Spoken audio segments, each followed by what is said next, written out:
Vote আসছে, জানেন তো? নিশ্চয়ই জানেন। তবে কি জানেন তো, আপনি আমরা ভোট আসছে এটা যত বেশি ভালো করে না জানি, আমাদের থেকেও আরও বেশি ভালো করে কিন্তু জানেন বিজেপির নেতারা, যে এবার নির্বাচন দরজায় কড়া নাড়তে শুরু করেছে। যদিও এখনো পর্যন্ত বিজেপির প্রার্থী তালিকা কিন্তু ঘোষণা হয়নি, আশা করা যাচ্ছে যে আর কিছুদিনের মধ্যেই বিজেপির প্রার্থী তালিকা ঘোষণা করা হয়ে যাবে। আর ইতিমধ্যেই ভোট যেহেতু আসছে, আর সেটা ভীষণভাবে বুঝতে পারছেন বিজেপির সমস্ত নেতা কর্মী, তারা প্রত্যেকে। কেন বলছি বলুন তো এই কথা? লক্ষণ ঘড়ুই নামটা নিশ্চয়ই মনে আছে। লক্ষণ ঘড়ুই বিজেপি বিধায়ক। কেন বলছি তার কথা? কারণ বেশ কিছুদিন ধরে এলাকার মানুষরা তারা দাবি করেছেন যে তারা নাকি তাদের বিধায়ক লক্ষণ ঘড়ুইকে দেখতে পাচ্ছেন না, তিনি নাকি সম্পূর্ণরূপে অদৃশ্য হয়ে গিয়েছেন, তাদের দাবি।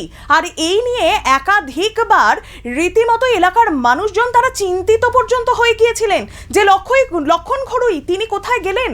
তারা ভাবছিলেন, চিন্তায় পড়ে গিয়েছিলেন যে দীর্ঘদিন ধরে, বেশ কিছু বছর ধরে লক্ষণ ঘড়ুইকে নাকি তারা কেউ খুঁজে পাচ্ছেন না, দেখতে পাওয়া যাচ্ছে না।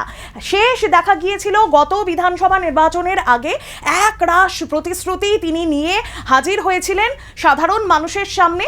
তারপর থেকে নাকি যেই তিনি বিধায়ক হিসেবে নির্বাচিত হয়ে গেলেন, তারপর থেকে আর কোনো রকমভাবেই নাকি এই লক্ষণ ঘড়ুইকে আর দেখতে পাওয়া যাচ্ছে না।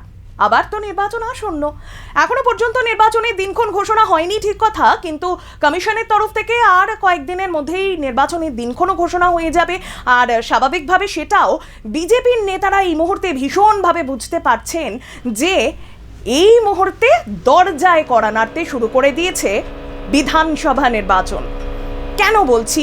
আবারও বলি, কারণ যে লক্ষণ ঘড়ুই অদৃশ্য হয়ে গিয়েছিলেন এলাকার মানুষজনদের কথায় অবশ্যই, সেই লক্ষণ ঘড়ুই বর্তমান সময় কিন্তু দৃশ্যমান। কিভাবে?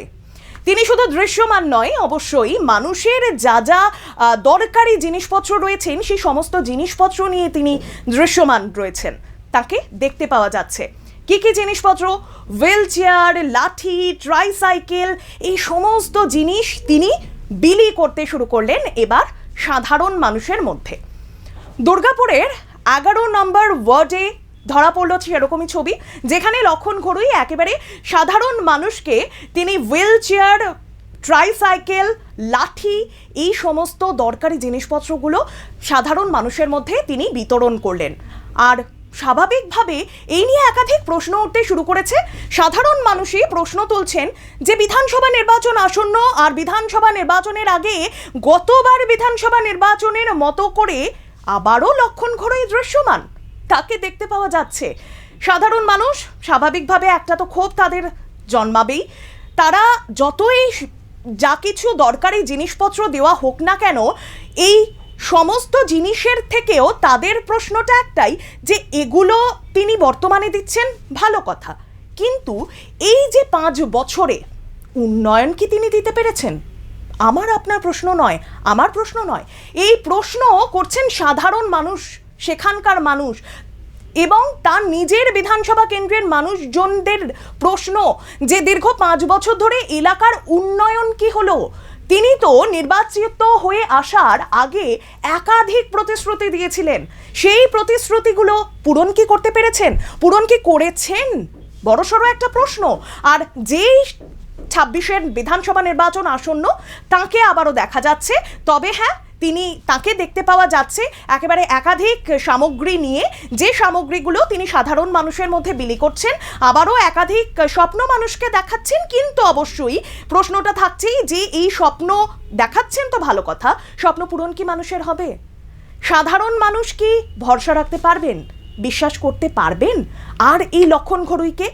নাকি তারা আবারও বিশ্বাস করবেন যারা একেবারে কোভিড সময়কাল, শুধু নয় কোভিড সময়কাল তো অবশ্যই, শুধু কোভিড সময়কালই নয়, সেই সময় থেকে এই এসআইআর প্রক্রিয়া যে চললো এতদিন পর্যন্ত, সাধারণ মানুষের হয়রানি, নাজেহাল অবস্থা হলো, সেই সময়ে যে সমস্ত মানুষগুলো তাদের পাশে থেকেছে, হয়রানির শিকার যারা হয়েছেন, সেই সমস্ত মানুষগুলোর পাশে যারা প্রত্যেকটা বছর, বছরের প্রত্যেকটা দিন যারা তাদের পাশে থেকেছেন, তাদের পাশে দাঁড়িয়েছেন, তাদের সমস্যার সমাধান করেছেন, এলাকার উন্নয়ন করেছেন, তাদের পাশে সাধারণ মানুষ থাকবেন?